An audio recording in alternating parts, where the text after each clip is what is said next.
For an example, sir, Herb, yeah? If there's a dead person next to me and I'm standing next to the dead body, in terms of the atoms and the constitution physical, are we the same? No.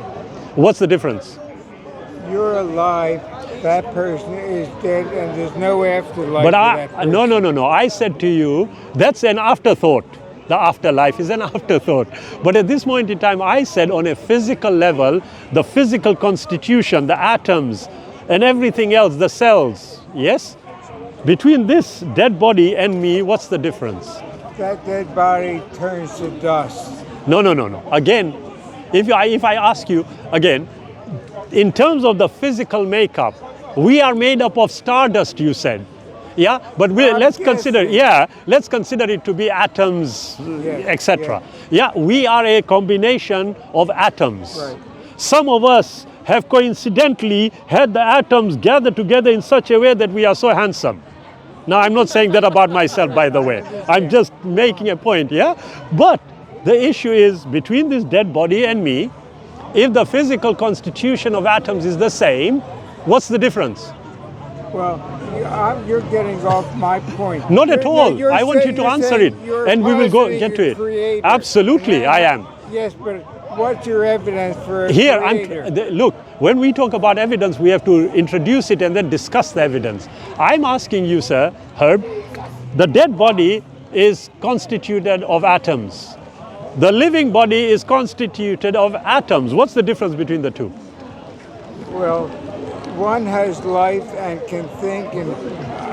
What is life? Tell me the point you're trying to make. I'll tell you what, the that. point I'm making to you is, if the creator has informed... You're saying if the creator... I'm using the word if. You're Otherwise, saying- I can say the creator has informed us this. Would you accept it? I don't accept You don't, the exactly. creator. That's why I said if the creator. You see, there's a clear logic behind this, sir. Okay, if Yeah? the creator... First question, if I may ask, do you possess a Quran? A Quran? Do you have one? No. Muhammad, have we got one? A Quran? Quran. Please, can you get one? I want to give a present to Sir Herb. Yeah? You see, I will say something to you. Can I just ask you, what did you do in your working life? I was a mathematician. Of all the people, a mathematician? Excellent. As a mathematician, do you see order in the universe? I see some order, some disorder. Where do you see the disorder? Well, we don't understand a lot of it with black holes and all. Super. Thank you. But the disorder is not, it's disordered, it's because we are not aware of the information as yet. But for the information that you have possessed in your possession right now, she's a lovely lady. She looks like my grandma. She's hidden behind you. Yeah? No, the lady. Don't get confused. Yeah. Yeah. So the question is, from the mathematics and the universe that you are aware of, everything is ordered. No, we don't know. There are thousands of galaxies out there. Absolutely. And, Yes. and there are problems with this universe too. So I wouldn't Yeah. say the universe is ordered. What I am suggesting to you, I would not even say the same thing, that the whole of the universe. But what I am saying to you is, so far, your life in mathematics has shown to you that there is order on a mathematical scale. Now, as a mathematician, we Yeah. start with certain axioms Yeah, absolutely. that we accept, Yeah. and then we use logic to Yeah. build theorems from that. Yeah, absolutely. It has nothing to do with order. It's just we accept certain axioms as true. They may not be true, but Yeah.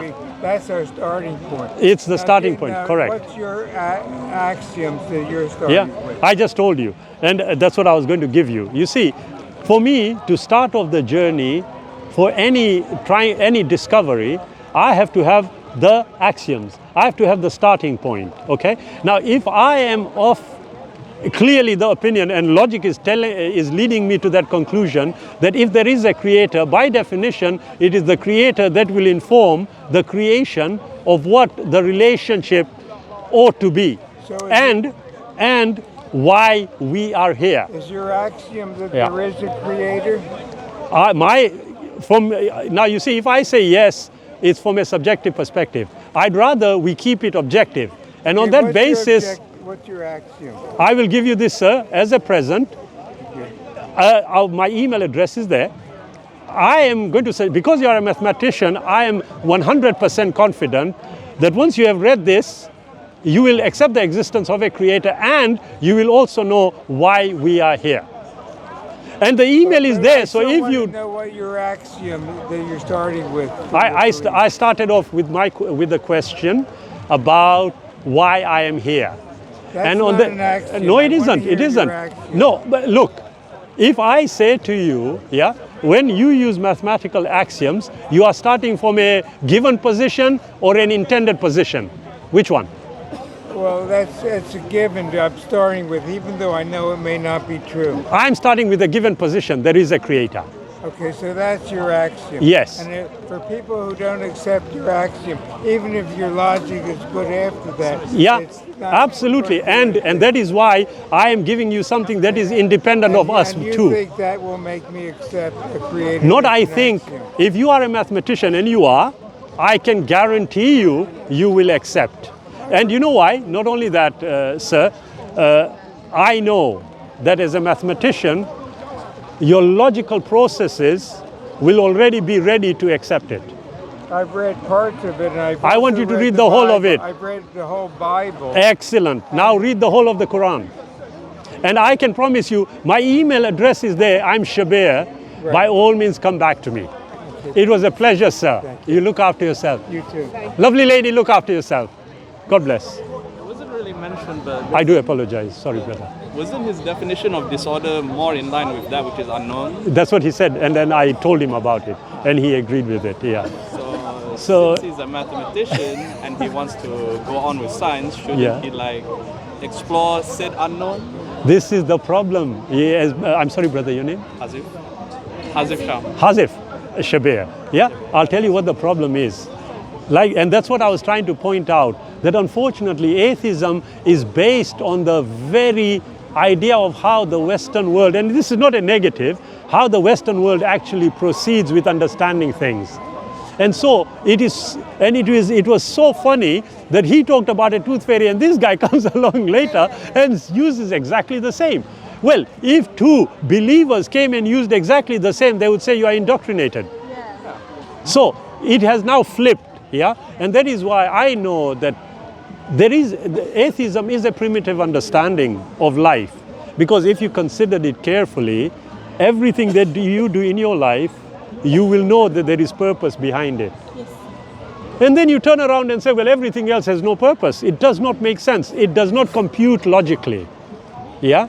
So, but at the end of the day, our job is just to give the message, and the rest we have to leave it to the Creator.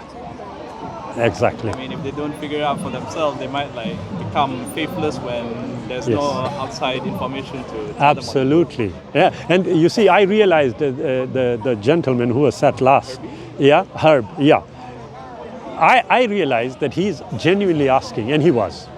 Because I know why. Life is coming to an end.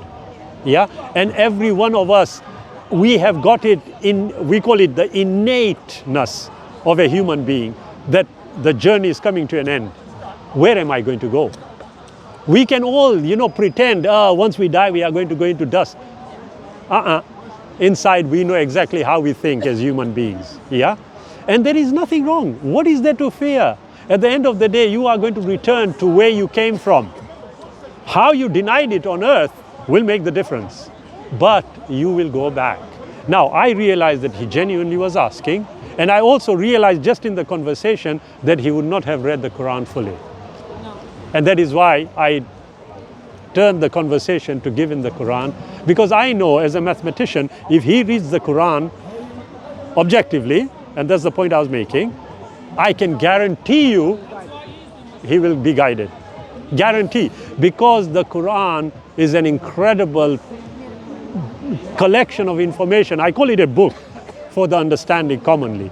It is incredible when you put it to the test. The problem, unfortunately, is that even we as Muslims don't do it. Although the Quran is demanding it of us, it's actually saying, come on, test me and see. Yeah? So I was just telling my brothers here that, look, it's an incredible thing. I'm looking at it from the view that the Creator has made claims in the Quran. And He has told us verify the claims, and this is how you will verify them. So it is up to us to do it. Sorry, Shabir, can we move under that tree? After I've got totally wet, you are asking me to move under the tree. This is clear. I have to protect the camera. Oh, sorry, not me, forget about me. Wa alaikum salam wa rahmatullah. Jazakallah Shaykh. Really keep supporting us, inshallah, my brother, okay? Wa alaikum salam, brother, are you okay? Sorry, sister? Are you with any profit organization? Oh, well, I am, I had set up the Brain Academy. It's very recent, yeah. And inshallah, I'm also in connection with the OIC, that's the